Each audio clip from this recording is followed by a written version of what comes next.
Welcome to the second segment in Flipping the Tables special series from the September 26th through 28th Terra Madre Americas event in Sacramento, where Roots of Change hosted the Slow Meat Pavilion, dedicated to promoting the livestock grazers producing the healthiest and most environmentally positive meat. Today's conversation features California's Secretary of the Natural Resources Agency, Wade Crowfoot. He speaks with Michael about regeneration, resilience, and the future of California. Enjoy the show. Welcome, everyone. Really thrilled to see you all here.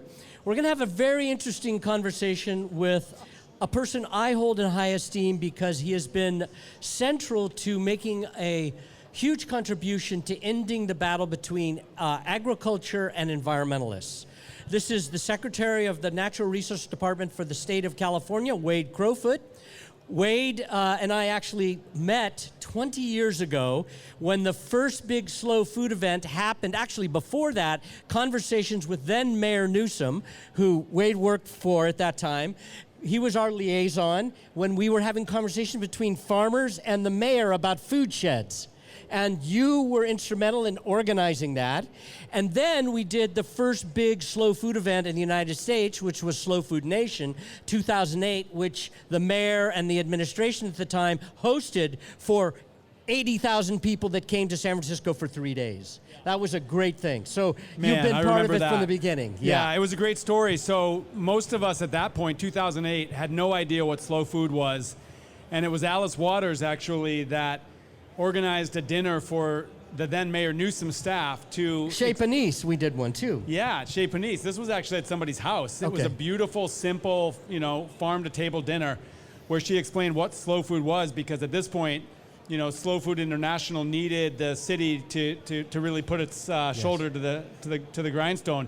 And it was beautiful, Victory Gardens in front of San Francisco City Hall, and here we are in Sacramento. I'm so excited this came together. Yes, because San Francisco declared itself the farm-to-fork capital 5 years ago, 6 years ago, and they have proved it now, I think, bringing this event here. So it's really exciting. Yeah, Sacramento is a great spot for it. We did an event at our agency yesterday, and Patrick Mulvaney, who's, of course, a huge culinary leader here in Sacramento, explained sort of the origin story of this and helping put Sacramento on the map. I mean, to me, there's no better American city for this Terra Madre event than Sacramento. That's true.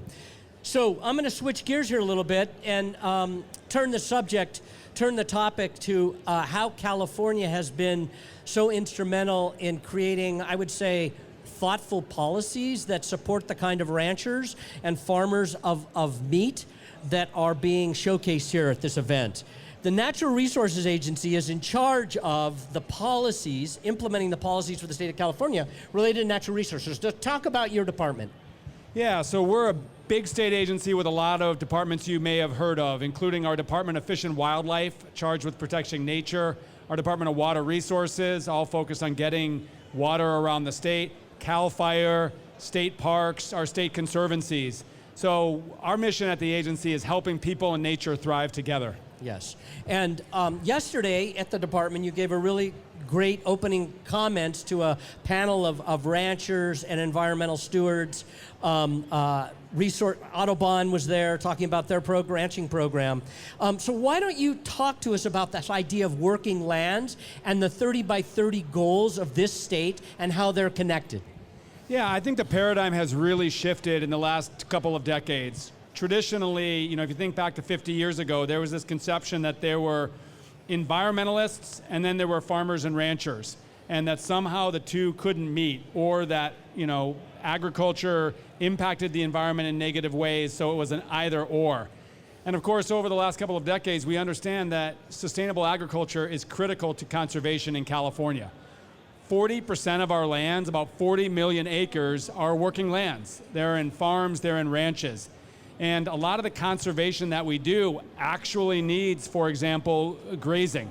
I took my executive team up to a really important ecological preserve north of Sacramento 6 months ago called North Table Mountain up by Oroville. And it turns out that our Department of Fish and Wildlife, in order to protect endangered plants there, has a lease for managed grazing. So there are actually cattle on the land to protect these flowers that need sunlight. And without grazing, these invasive grasses actually crowd them out.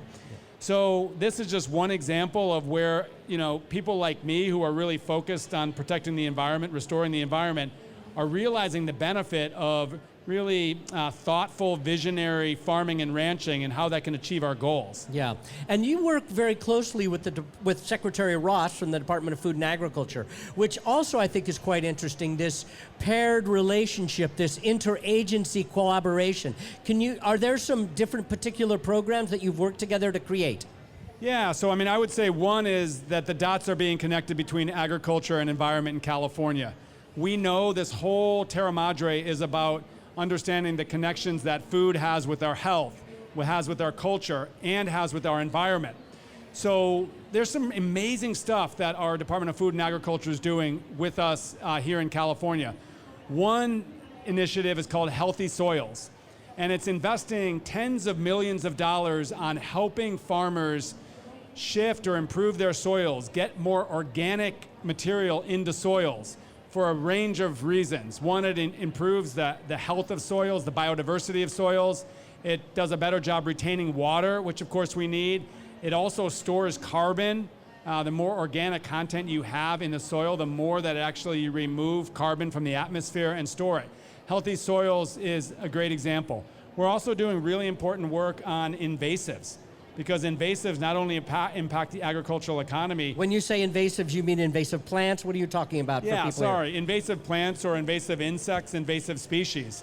And there's a lot of ecological reason to protect native plants against invasive species. There's also a lot of reasons within agriculture to do that. Mm-hmm. We're also really supportive of conservation easements that farmers and ranchers are putting on their lands. So we have a really exciting initiative in California called 30 by 30 to protect, conserve 30% of our lands in coastal waters by 2030. Interestingly, working lands, farms and ranches can count in that protected and conserved area if they have conservation easements. So farmers can actually build another stream of revenue by essentially establishing a conservation easement. What it means is you're guaranteeing to integrate certain practices on the landscape that benefit the environment of the landscape over time. So we've worked with the California Rangeland Trust, for example. In the last year alone, we've added 300,000 acres to 30 by 30 through supporting their conservation easements with working ranchers. The idea is ranching families can continue to provide for their own livelihoods, raise cattle, raise beef, and do right by the environment. Yeah, it is really interesting. I mean, California is the specialty crop center of the universe in the United States of producing specialty crops, which means fruits and vegetables, primarily nuts. Ranch land is also really important. I think you gave the number of how much ranch land we have in the state of California. One of the things that I think people don't understand is that rangelands need animals to be eating the grass to remain healthy. Otherwise, they can become more sterile and you get more desertification. Was that part of because of climate change, has that been on your mind? Yeah, that's something I've learned in this job. If we look back at American history, there has certainly been instances of overgrazing where, too many cattle on the landscape cause soil erosion, all sorts of environmental problems. And certainly those problems can remain in certain places. But I think there's been this real sea change in thinking and understanding that effective grazing, rotational grazing, regenerative grazing, to your point, is really critical to protect those landscapes. Grasslands are a really important landscape in California, and one that's actually underrepresented in the lands that are protected. We have our forests, we have our desert, we have our coastal areas. Grasslands are really important, so we actually need active grazing to maintain biodiversity there, and that's really where the ranching community comes in. Yeah, Audubon talked yesterday about the fact that the largest losses of birds in the country are on grasslands. That's where the fastest loss of animals, of birds, is on grasslands. So that's why they're focused on grasslands as a place to protect and working with ranchers to do that. And so you said that the state is actually helping to purchase these development rights. Yeah, absolutely. So one thing we're working to do is to protect open space in California. We know we need to build more housing, but we want to build housing where there's infrastructure and jobs within communities. And frankly, we want to protect open space for a lot of different reasons. So state programs provide for those open space easements and conservation easements. And the idea is we can enroll ranchers as our partners in protecting biodiversity and the environment. And some of the strongest partners we have are actually ranchers. And it's remarkable. I wouldn't have thought that 20 years ago when I was working for an environmental organization. That's right. Well, this gets us, what we haven't talked about yet is we really haven't talked about climate change and fire. And I know that this is a really important thing that you have to think about. So why don't you talk about the advantages of this kind of range management and fire? Yeah. In California, we're on the front lines of climate change, and we're a Mediterranean climate. So there are about 5 different places of the world where we're facing the same climate threats. So think wildfire, droughts, heat waves, and the converse, flooding and sea level rise and coastal erosion. The European Mediterranean, parts of Chile, Australia, South Africa, we're all facing the same thing. In California, if you've lived here for the last decade, you've been impacted by fire, either directly or by the smoke. 7% of California has burned in the last decade. Catastrophic wildfire is a big existential crisis we have in California. There's a whole lot we're doing to build our resilience to fire. One important point is to get good fire back onto the land. Indigenous practices for thousands of years were to enable fire on the landscape, but to control that fire, so-called prescribed fire. California, 175 years ago, outlawed that practice. And believe it or not, the agency I lead arrested tribal members that continued those burning practices. Well, we've totally turned the tables and recognized that good fire, active landscape management is needed. One of the agents of that landscape management is grazing. So where I spend a lot of my time in the Bay Area, I'll round a corner and I'll see 100 goats on a hillside. Those goats are actually employed to reduce fire risk by cutting down or eating those grasses seasonally that cause fire risk. Likewise, cattle do the same thing. So we're working with ranchers to identify where are those areas that active grazing reduces wildfire risk. And of course, there's a win-win because you're growing cattle at the same time that you're reducing wildfire risk. And that's a connection that I think a lot of people don't recognize is all the potential, and a lot more exists than we're taking advantage of right now. Right. A couple of things that struck me. One is I just want to let everybody know that we have some of the actual people that are doing that kind of work speaking here in the next couple of days. So if you're around, please come and see those talks because they're doing amazing work. The other thing that really struck me yesterday is the statement by Michael Delbar, who runs the Rangeland Trust in the state of California, that they're targeting 4 million more acres to be protected with conservation easements. Do you feel, as the secretary who kind of gets to see what's really going on at the state in terms of finances, what's going on in the federal government, do you think this is a possibility that we can actually achieve that goal? Yeah, I do think it's a possibility, and in fact, it's a target. The benefit of conservation easements is it's a voluntary approach. And this is one of the reasons why the California cattlemen created the Rangeland Trust in the first place, is it might not be for all ranchers to actually put their lands into perpetual easement. That basically means that whether you own it or someone else owns it, it maintains certain practices. But for those folks who are interested, again, it can make money for the family that they can reinvest in the ranch. And Michael's point is that there are a lot of families that want to do that. Mm-hmm. And it's not a big regulatory action. It's more a sort of a voluntary approach. So it's proven really popular. California voters, you all may have voted on a climate bond called Proposition 4 last November. Yeah. Generates $10 billion for investments in climate resilience. We're looking to get some of that money actually into these conservation easements to enable more environmentally based ranching across California. Yes, and thank you to all of you who voted yes on that. We were part of the many organizations that worked to support that. It was really a great thing to see happen. $1 billion of that $10 billion is just going into sustainable agriculture through the Department of Food and Agriculture. So that was a really big moment that the voters of California, with the progressive thoughts they have about the environment and food and health, voted yes for that. It was a big win. Yeah, and I'll just say, incredible things are happening in California on agriculture and healthy foods. And many of you probably work in this space or know about this, and we'll learn more this weekend. But One of my favorite statistics is that 49% of California's school kids have at least some access to the Farm to School program. This is a program that our Department of Food and Agriculture created with the first partner, the governor's wife. And it's all about ensuring that local farmers can provide produce and products into local school districts to provide healthy food. It's a big idea because you're supporting local, in many cases, small farmers to actually get a good amount of revenue from what they're providing. And then you're improving school nutrition.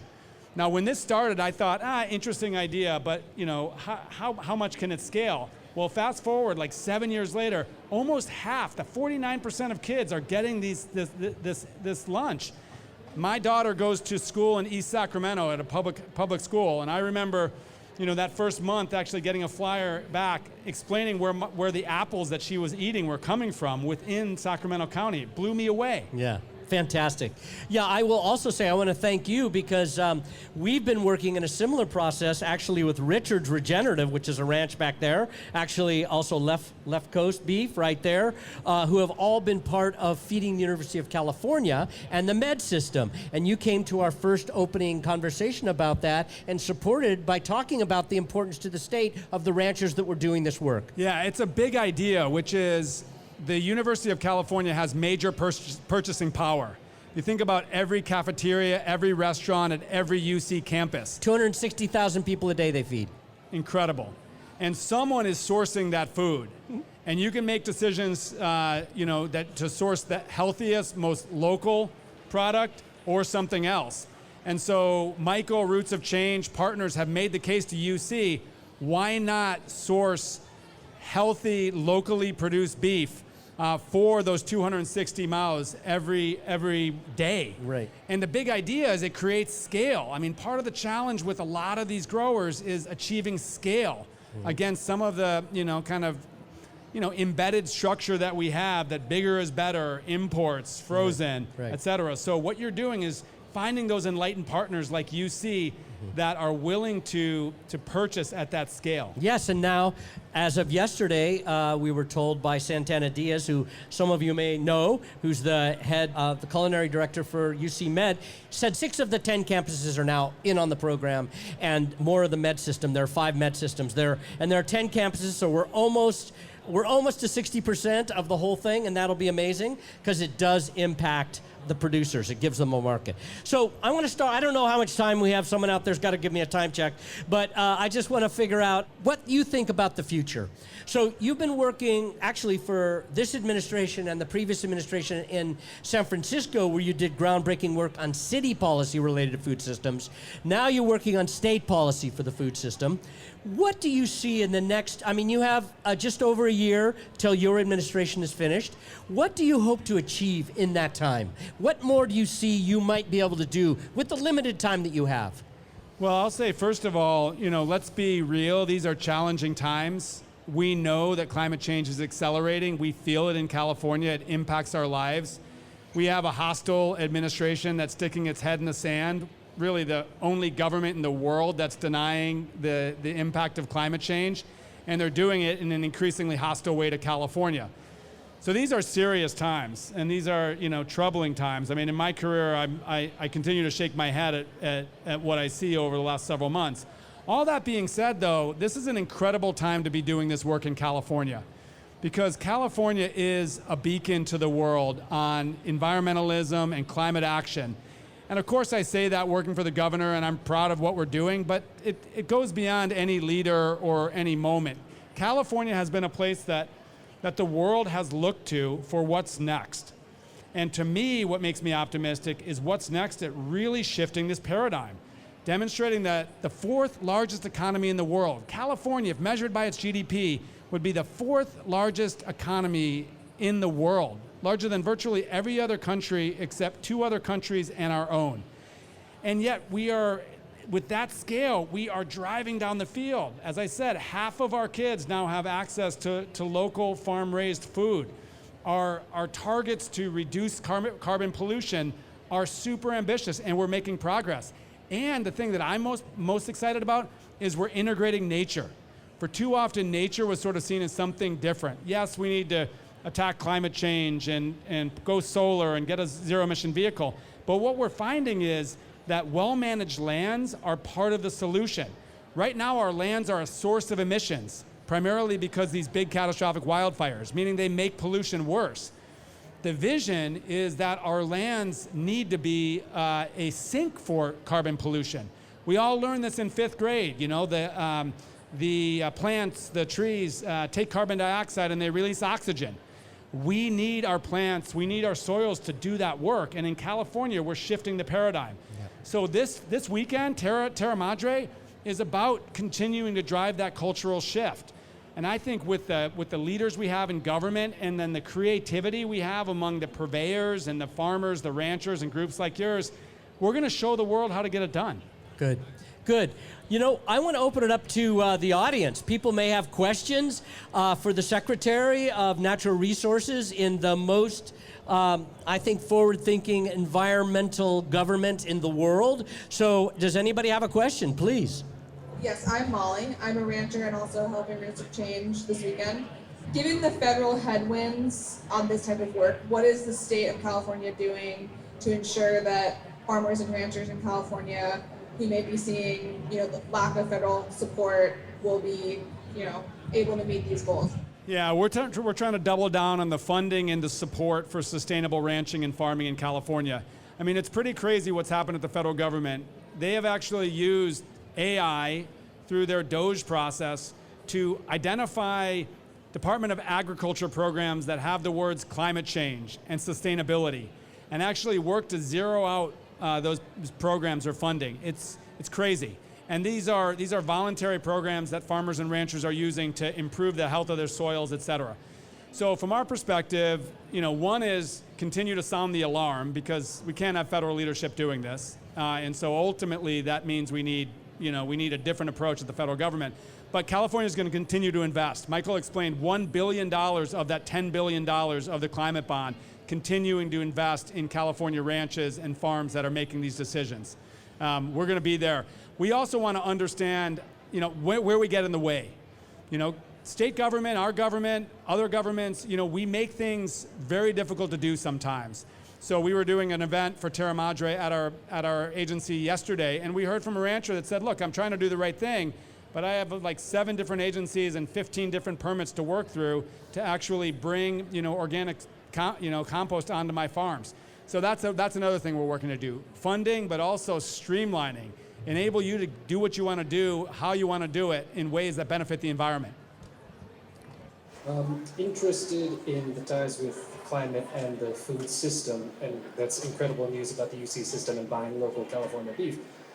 Is there any feasible, and politically and financially, I guess I'm saying, feasible way to reduce as much as possible the importation of beef from countries like Brazil, for example, that the rainforest is being eaten by cows in a way, and instead of that, replace it with, not 100%, well, yeah, dealing 100% locally sourced California cows? Is there any feasible way to do that vis-a-vis state policy? Yeah, great question. So how do we reduce the carbon footprint and the importation of beef from other parts of the world that not only generate a lot of pollution getting here, but may have other environmental impacts as well?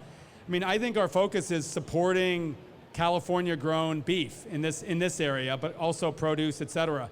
Michael, you point this out, which is there's so much benefit to actually buying local or buying in-state. What the Cattlemen organization will tell you is, California has the strongest environmental regulations on producing beef in the United States, probably the world.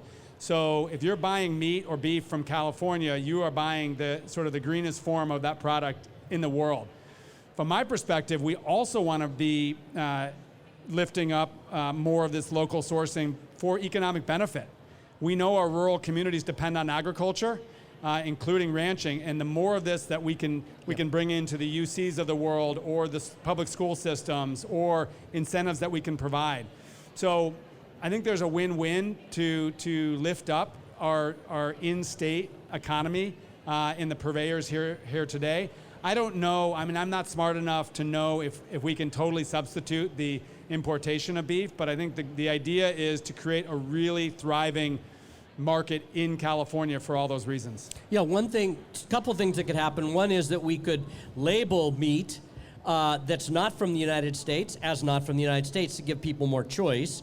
The other thing I would say is that the more information we get out about what you brought up, there's a book out now by Michael Grunwald called We're Eating the Earth, which talks about the impacts of clearing forests. That's like the number one. If you're going to complain about meat, that's the number one thing to complain about, clearing forests, because that destroys one of the greatest carbon sinks in the world. So that is really a bummer. So I'm saying don't buy that kind of beef. If you care about the environment, don't buy that kind of beef. If you care about your health, buy this kind of beef, regenerative meats, because they are eating really diverse, you're going to hear about this in the next couple of days, really diverse plants which create much healthier meat, and you're going to hear about the latest science on that. So I just want to say thank you, Wade. My thought is that one day he's going to be head of the EPA for the United States of America. Let's all hope, because he's been great in all the work he's been doing, or the Interior Department, whatever you want to do, because you have been a real, what I would say, revolutionary in the world that we care about. So thank you very much. Yeah, and I'll just say I'm going to bring back my wife and daughter tomorrow and just be a fly on the wall testing all this great food and drink. So if you see me and want to talk, please come up and introduce yourself. Great. Thanks, Wade. We hope you enjoyed the second segment in our special Flipping the Tables series, sharing the live audience podcast from September's Terra Madre Americas. Next week, you will hear from the founders of two of California's top pastured poultry producers, Tyler Dolly of Big Bluff Ranch and Caleb Barron of Fogline Farm. They will share their work to deliver healthy, humane, and ecological sound chicken.